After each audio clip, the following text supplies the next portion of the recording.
கோபி பகுதியில் நெல் உற்பத்தியை கணிசமாக பாதிப்புக்குள்ளாக்கும் எலிகளை கிட்டி வைத்து பிடித்து வரும் விவசாயிகளுக்கு உறுதுணையாக 50 ஆண்டுகளாக கிட்டி வைப்பதையே தொழிலாக வைத்துள்ள புதுக்கரை சேர்ந்த தவசியப்பன் கோபி அருகே உள்ள கொடிவேரி அணையிலிருந்து தடப்பள்ளி மற்றும் அரக்கன்கோட்டை பாசன வாய்க்கால்கள் மூலமாக 25,000 ஏக்கர் விளைநிலங்கள் பாசன வசதி பெற்று வருகிறது. ஆண்டுதோறும் 10 மாதங்களுக்கு தண்ணீர் வழங்கப்படுவதால் இருபோக நெல் சாகுபடியில் விவசாயிகள் ஈடுபட்டு வருகின்றனர். கோபி மற்றும் அதை சுற்றியுள்ள 100க்கும் மேற்பட்ட கிராமங்களில் மட்டும் சுமார் 15,000 ஏக்கரில் ஆண்டுதோறும் நெல் உற்பத்தி நடைபெறுவது வழக்கம். நடவு பணிகள் முடிவுற்று 2 மாத காலத்தில் நெல் பயிர்களில் நெல் மணிகள் உருவாக தொடங்கும் நேரத்தில் வயலுக்குள் புகும் எலிகள் நெல் பயிர்களை முழுமையாக சேதப்படுத்தி வருவது வழக்கமாக உள்ளது. நெல் வயல்களில் எலிகளை அழிப்பதற்காக ரசாயன மருந்துகளை பயன்படுத்தினால் நெல் பயிர்களும் மண்ணின் தன்மையும் விஷமாக மாறும் அபாயம் இருப்பதால் எலிகளை பிடிப்பதற்கு ரசாயன மருந்துகளை பயன்படுத்தாமல் பல ஆண்டுகளாக கிட்டி வைத்தல் என்ற முறையில் எலிகளை பிடித்து நெற்பயிர்களை காப்பாற்றி வருகின்றனர்.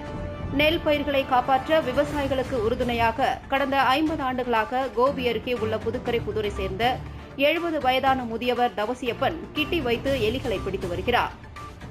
1 ஏக்கர் நெல் வயலுக்கு குறைந்தபட்சம் 500 கிட்டிகளை வைத்து எலிகளை பிடித்து வருகிறார்.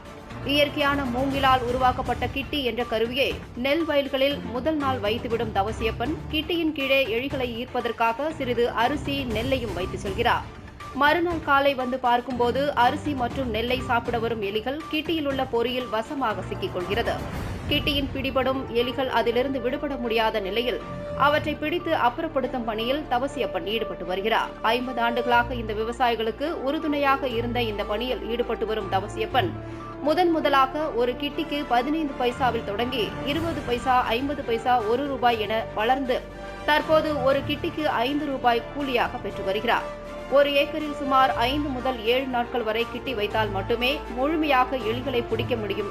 எந்த இடத்தில் நாள்தோறும் எலிகள் பிடிபடுகிறதோ அங்கு அடுத்தடுத்த நாட்களும் தொடர்ந்து கிட்டி வைக்க வேண்டும். சுமார் 30 நாட்கள் வரை எலி பிடிக்கும் பணியில் ஈடுபட்டு வரும் தவசியப்பனுக்கு நாள் ஒன்றுக்கு 500 ரூபாய் வரை கூலியாக கிடைத்து வருகிறது. அதே நேரத்தில் கடந்த சில ஆண்டுகளுக்கு முன் வரை ஒரு எலியை பிடித்தால் 2 ரூபாய் முதல் 3 ரூபாய் வரை கூலியாக கிடைத்து வந்த நிலையில் பல நாட்கள் மிகவும் குறைந்த எண்ணிக்கையில் மட்டுமே எலிகள் பிடிபடும் போது நாள் முழுவதும் வேலை செய்தாலும் 100 ரூபாய் கூட கூலியாக பெற முடியாத நிலை ஏற்பட்டது. அதன் பின்னரே ஒரு கிட்டி வைத்தால் 5 ரூபாய் என்ற கூலி முறை கொண்டுவரப்பட்டது. 1 ஏக்கரில் குறைந்தபட்சம் 30 எலிகள் முதல் 100 எலிகள் வரை பிடிபடும் நிலையில் இந்த எலிகள் பிடிபடாமல் இருந்தால் 20 முதல் 30% உற்பத்தியை குறைத்துவிடும் அபாயம் உள்ளது.